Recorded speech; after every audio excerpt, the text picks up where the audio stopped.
back to Hillside Power Sport Repair. Today we are trying to modify this fuel sender out of our 91 throttle body injected Dodge into something that I can connect to a mechanical fuel pump without the electric pump in place. Got some marks I put in there just to kind of index things. The gasoline and cleaner will take that off, but a lot of times it'll leave a little shadow, and I just kind of want to be as close as I can on this. It's not rocket science, but I'd like it to be close.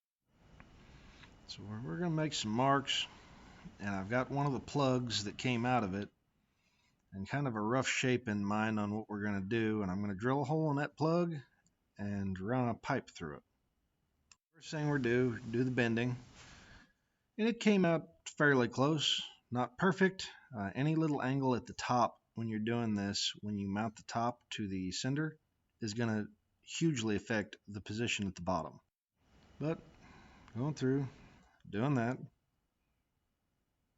So we're just drilling some holes for this 3/8 steel line to go through. The bit did try and wander because the bottom of this has a lot more mass to it, a lot more dense than the top of the piece.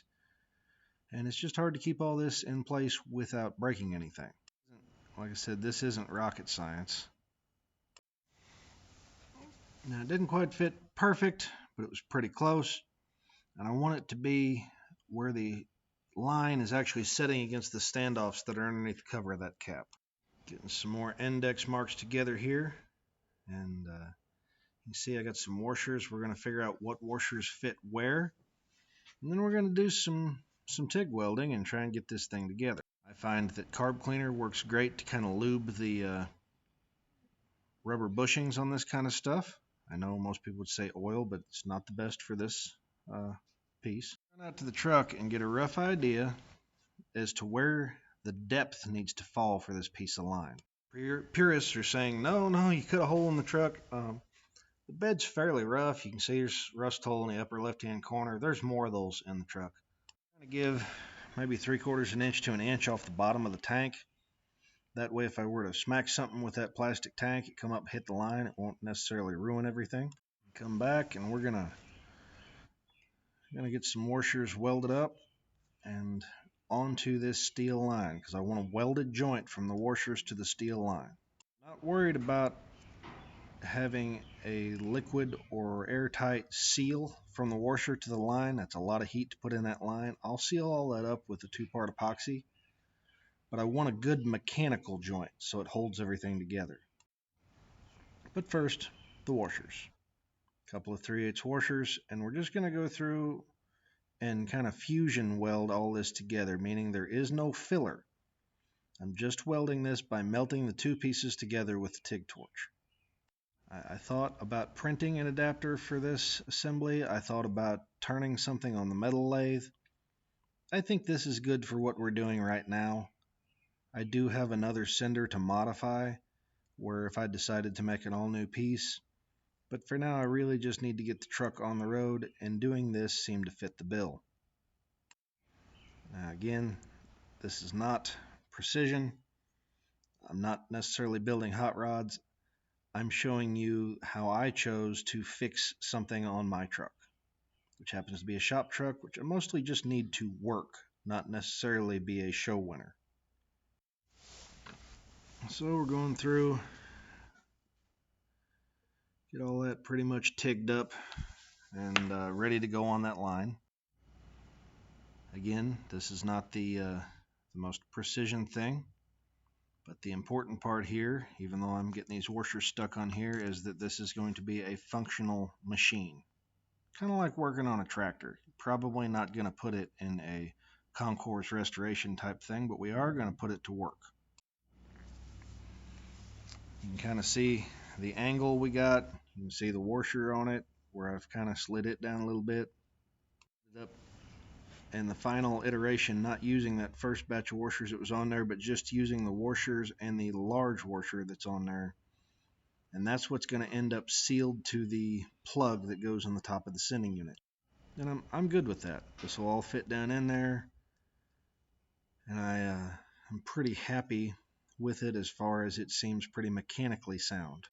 We're going to do another mock-up, and I just want to make sure that everything's going to line up like I think it's going to line up, and maybe if there's another bend and whatever we need to do at that point. Mention that this hard line has sort of a waxy coating on it as a rust preventative, and magic markers eat enough into that stuff that it coats the tip of the marker, and you almost can't write on the thing. So we've got our bends there. Got everything pretty much where we think it needs to be. I'm pretty happy with it. Got the fuel fumes pretty much blown off of it, and we're going to go through and tack this thing on there. And again, it's not rocket surgery here. Just trying to get a running and driving vehicle. I have so much more fun with a running and driving vehicle than I do with trying to build a show car, which has to be absolutely perfect at every step. Okay, so tack welds and rubber grommets, and you can see the pack of 2-part epoxy laying there on the table. A lot for this kind of thing. It's really handy. It's about the right size, and it goes really good with the camera. Drill some holes to affix this washer to that plastic plug. And this is about as much fun as it sounds. Probably super not OSHA safe, but we're not going to go into that. And we're going to run a fairly large amount of stainless steel screws into that plastic. And once they're in there, I will seal everything up with the 2-part epoxy to help with the joint, help give the screws something to grab besides just the plastic. I think we'll be pretty happy with that. So there's our test fit. Works out pretty good. Somewhere in here there's a whole mess of screws. Trying to make sure everything's in there nice and straight. Welding has the place you heat will cool and then pull to it. And that often pulls things out of square. But anyways, we get that in there, put the epoxy on it, and that's going to be it. It's I've tried it since, and this is a fully functional part, and price was right, didn't really cost me much anything, and it's functional for the shop truck. So y'all have a great day. Please feel free to use the affiliate links, and God bless. Please subscribe and come back for more. We appreciate all our subscribers and all of our affiliate people and the people that buy t-shirts, and thank you so much for your time.